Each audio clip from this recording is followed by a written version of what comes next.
Keçiringlar vatandaşlar, keçiringlar. Terlep pişip ketdim az. Leksimizi davamlaştırımız endi muhakeme vatandaş. Bugün çislağa 2021 yıl 8. ayının 6. günü. Hep dige cüme vatandaşlar.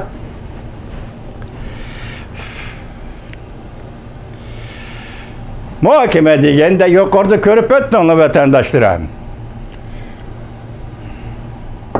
Bir vaziyet, bir noktada halkara vaziyet, bir noktada Amerika Qo'shma Shtatları yaratadigan vaziyet, bir noktada Prezident Joe Biden yaratadigan vaziyet yaqinlab keldi. Bugunchi saat 6.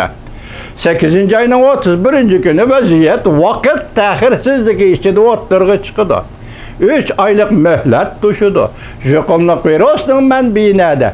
Dal mushundaq vaqt ichidagi taqazzolik deganda Jungo hukumatining taqazzoligi masalan. Bu paketlar, bu maddi paketlar bütün dünya qandaq aşkarı buludu. Amerika Qo'shma Shtatlar qandaq şekilde aşkarı kılıdı. Mushu meselede ciddileşken Jungo'luklar beşini ahırını görmey turup ve bir mesele o'ttirg'i chiqmay turib hazır Shinhuashi g'aljirlik bilan hujum qildi. Amerika Qo'shma Shtatlarining prezidenti Joe Biden hukumatining ismini atab turib hujum qildi. Qattiq so'z iboralarni diplomatiyaga tahqir qilmadi, ya diplomatiyalik o'z xatiriga parvo qilmadi. Amerika Jungo o'rtasidagi 50 yillik yoki 40 yillik yaqindan beri munosabatlarga e'tibor bermadi. Jungo hukumati o'zining mohiyatini men boshda aytdim, bir ko'ranglik mohiyatini, ya'ni bir tilkilik mohiyatini oshkorlab chiqdi.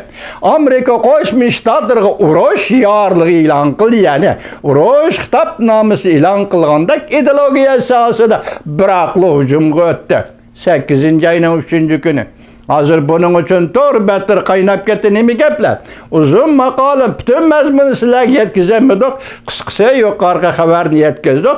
Sizlar dastlabda e'lon qilgan masalan, o'tgan yili 11 oyda e'lon qilingan 7 turlik jinoyat bilan G'arb dunyosining bugun 8 oyning 3 kuni e'lon qilgan 7 turlik jinoyatni solishtirib ko'ringlar.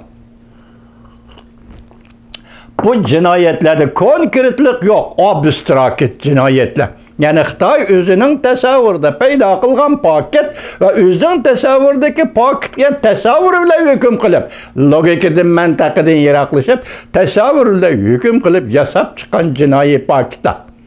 Amerika shunchalar jinoyatni sodir qildi, Shinhuashi 40 yil munosabati bo'lib keldingiz, Shinhuashi hatto tunugungacha masalan Prezident Obama davridan tunugungacha aytganda masalan ikki hukumat almashdi. Shungacha siz nima dedingiz?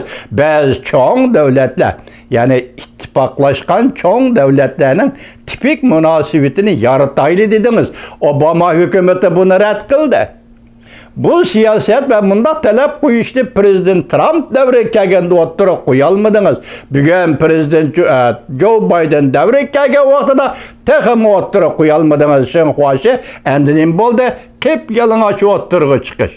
Hammani oshkorlash, bütün niqobni yirtib tashlash. Masalan, Amerika Jungo munosabati dunyodagi eng zo'r munosabat, eng zo'r diplomatik munosabat. Amerika Jungo munosabatining kelgusi hamkorlashish, ittifoqlashish, har ikki taraf foydalash, har ikki taraf ziyon tortish degandek mushunaq narsaning hammasi ko'tarib chiqdingiz. Bugun endi hamma narsa oshkorlandi. Jungolik apand o'ttirg'i chiqdingiz.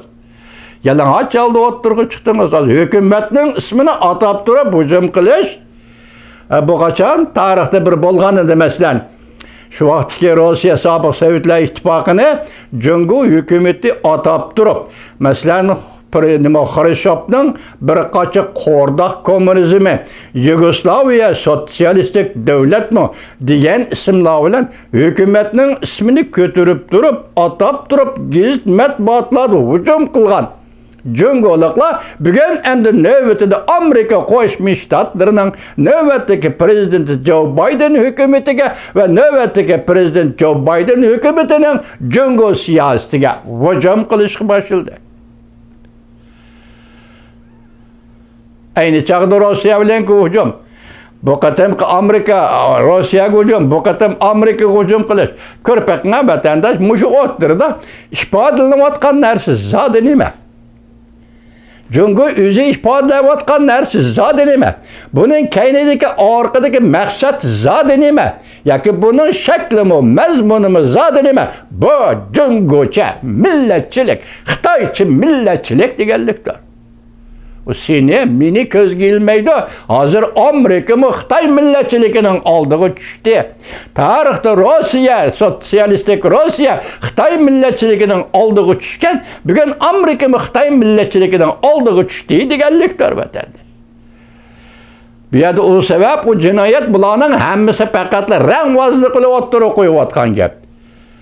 Endi bu yerda biz nima dedik? Xarakterdagi tulkilik, xarakterdagi ko'ranglik, Türkülük mü Jungo puralarını aldaş.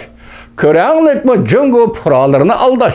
Çünkü Jungo kompartiyası hiç kaçan Jungo puraları işinip bakkan emez. 70 yıldan beri meyli Jungo puraları, meyli müstemlik Uyguristan, meyli müstemlik Tibet yol koygan siyaset diktatörü ve bastırış. Çünkü pura işiniş bu Xitay hakimiyetinin kolu denkildiği işimiz. Öz halkı işiniş bu Xitay hakimiyetinin koludan kildiği iş emas vatandaş. Bugün ahirki hesapta Jungo Amerika münasebetinin 40 yılı değil. Yoki 42 yılı değil. Hazır yukarı cinayetler qarab baktınız, görüp baktınız. Mesela Şangan meselesi, özünüz begevvedi Angliya Jungo bayanatı, birleşme bayanatı. Mesela Uyguristan meselesi, Tibet meselesi, Amerika Jungo diplomatik münasebet ornatkandı. Özünüz begevvedi. Mesela Xuya Bağ sekreter oturuğu çıkıp. Demedi de Tibet'ke altımadılık siyaset, Uyguristan'a altımadılık siyaset. Jungolukta bundak şapagat, bundak yaxşılık, Jungolukta bunda aqlanılık buludu desem ben işenmeymen. Lekin besim asıdı siz aqlanılık qilishga mecbur bulursiz, şapagat yağdırışga mecbur bulursiz, yol qo'yishga mecbur bulursiz. Meselemiz şeyde. Jungolukning qo'lida şapagat yoki mehribonlik, Jungolukning qo'lida yol qo'yish herkes. Bunu kütüş mümkün emas. İnsaniyet için, Uygur Tibet için emas, insaniyet için bunu kütüş mümkün emas. Besim. Demek Amerika Koşmuş Ştatları diplomatik münasebet ornattı. 6 büyük siyaset Tibet Uyguristan. Bugün 42 yıl öttü. İcra kılmadınız. Endi Amerika bilen bayqı ümit ne dedik? Biri Amerika bilen ziddiyetli jarayonga kirib qolmaslik. İkincisi Prezident Trump'ın burunqi Amerika Jungo münasebeti qaytib kelish. Mushu ishga umidni qilgan edi Jungoluklar. Bugun bu umidning hammasi yo'q chiqdi. Shunga bugun birinchi bo'lib, ikkinchi bo'lib degidek shinxoshi maqola yozib Amerika Qo'shma Shtatlarining navbatdagi prezident Joe Biden hukumatining ismini atab turib hujum qildi. Siz nimaga yo'l qo'ydingiz Jungoluklar apan? Xo'sh. Fakat yol qo'yish, Amerikalı yol qo'yish. Amerikada siz yol qo'ymaydigan mushundaq munosabatlar zanjirida yoki mushundaq munosabatlar shakli jarayoni ichida ondan siz Amerika bilan munosabatni yaxshilamoqchi bo'lganmidingiz Jungoluk apandi? Ondan yuqorqi ikki xil umidni Amerika Qo'shma Shtatlari hukumatining oldiga qo'yganmidingiz Jungoluk apandi? Biz yana tahlil qilamiz, uzrab ketmasin vatandaş. Maqola leksiya uzrab ketmasin, to'xta. Yana bir tahlilimiz var.